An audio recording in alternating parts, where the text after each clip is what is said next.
does it mean for your business? Well, for my business, generational change is actually about embracing what Generation Y, and let's not forget Generation X, bring to organisations that are culturally different. And even in the gender space, the Gen Ys, who are the generation born 1980 to 1995, both the men and women of that generation think completely differently. They are by far the most creative and innovative generation. And my concern in workplaces today is that older baby boomer managers are actually more resistant to change than Generation X and Y. And Gen Ys are the first generation who actually don't care what people think about them.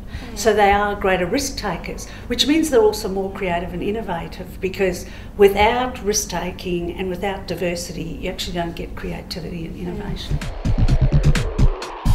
So our workplaces are conservative in a lot of cases. Yes. Gen Y enters that full of creativity and knowledge and cleverness. Yeah. How do we ensure that they're not stifled by those structures?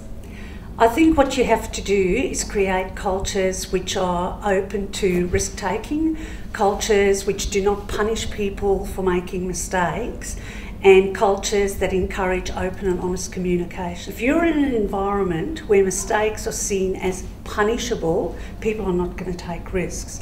In organisations like Google, if you look at people like Richard Branson, what makes them successful is that successful people and organisations have failed more often than less successful ones. And in fact, what they've done is they've taken their failures or their mistakes and said, what have we learned from this? What would we do differently? How can we do this better next time?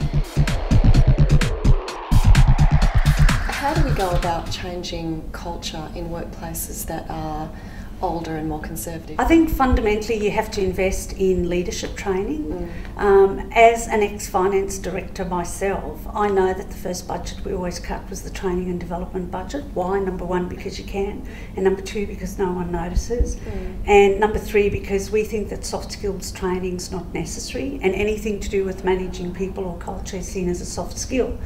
But what I now know as a reformed accountant and economist is that soft skills deliver hard results.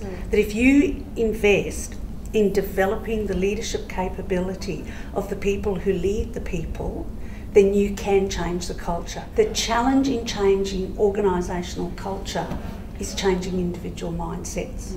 And the reality is that culture in an organisation is simply the sum of individual mindsets. So we have to shift those individual mindsets that says leadership is about command and control, it's about telling people what to do, it's about structure, it's about process. And when you think about it, veterans who are older than baby boomers, so they were born prior to 1946, and by the way, they still dominate boards and senior government positions, together with baby boomers, have always believed that to be the leader you have to know everything.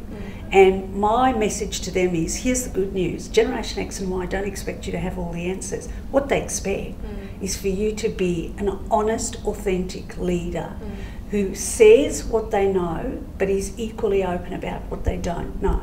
And they will respect managers and leaders more who are honest about what they do know and what they don't know.